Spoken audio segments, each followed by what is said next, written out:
কলমি শাক তো আমরা অনেকে অনেকভাবেই রান্না করে খেয়ে থাকি। একবার এরকমভাবে রান্না করে দেখো, একবার খেলে বারবার খেতে ইচ্ছে হবে। সো হ্যালো এভরিওয়ান, রূপালী রান্নাঘরে সবাইকে স্বাগত জানিয়ে শুরু করছি আজকের রেসিপি কলমি শাক দিয়ে মুসুর ডাল। তো ফ্রেন্ডস দেখো, আজকে কলমি শাকের রেসিপি তৈরি করব। কলমি শাক হচ্ছে বাঙালিদের খুবই জনপ্রিয় একটা শাক। এই শাকটি খেলে শরীর পেট দুটোই খুব ঠান্ডা থাকে। আবার এটা ভাববার কোনো দরকার নেই যে সোয়েটার পরতে হবে। আজকে আমি এই কলমি শাক দিয়ে মুসুর ডালের একটা রেসিপি তৈরি করে তোমাদের সামনে শেয়ার করছি। তোমরা সবাই সাথে থেকো।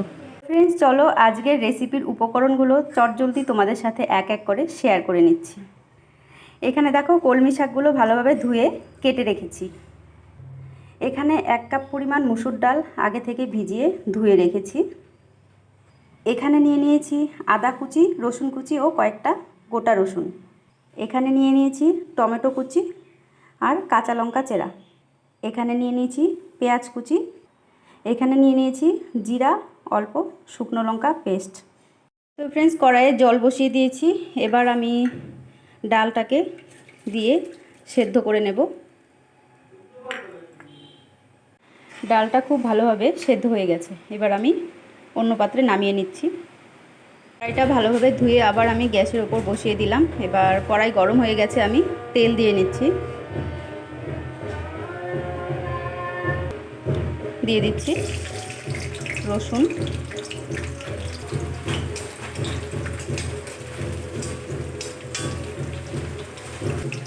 এবার দিয়ে দেব শাকগুলো।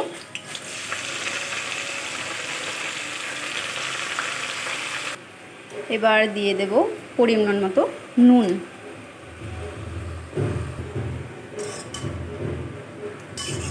ভালোভাবে নেড়ে চেড়ে আমি অল্প ঢাকা দিয়ে দেব। কাঁচা লঙ্কা চেরাটা দিয়ে দিচ্ছি। এবার ঢাকা দিয়ে দিলাম।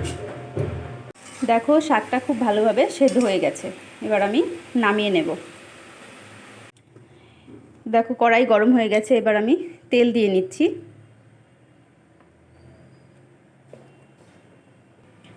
দিয়ে দিচ্ছি ফোড়ন হিসাবে তেজপাতা, শুকনো লঙ্কা, গোটা এলাচ, দারচিনি আর কালো জিরে। দিয়ে দিলাম কুচানো রসুন,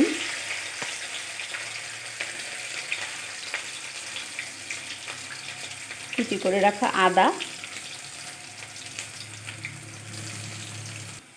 এবার দিয়ে দিচ্ছি কুচি করে রাখা পেঁয়াজ।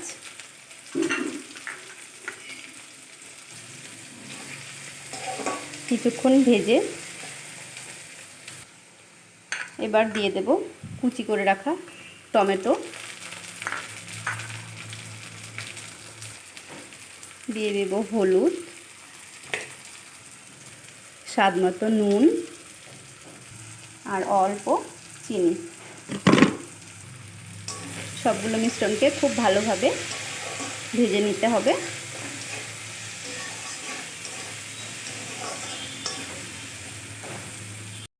এবার দিয়ে দিচ্ছি পেস্ট করে রাখা জিরা আর শুকনো লঙ্কা। দিয়ে খুব ভালোভাবে নেড়ে চেড়ে কষিয়ে নেব।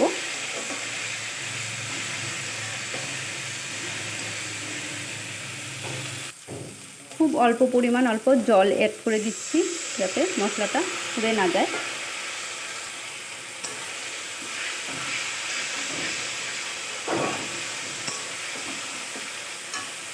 দেখো, মশলাটা কষানো হয়ে গেছে। এবার আমি এতে ডালটা অ্যাড করে দিচ্ছি।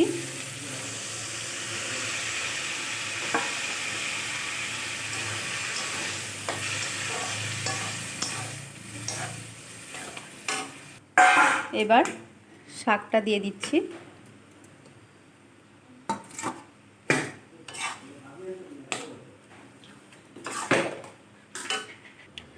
এবার আমি এখানে আরও কিছুটা জল অ্যাড করে দেব।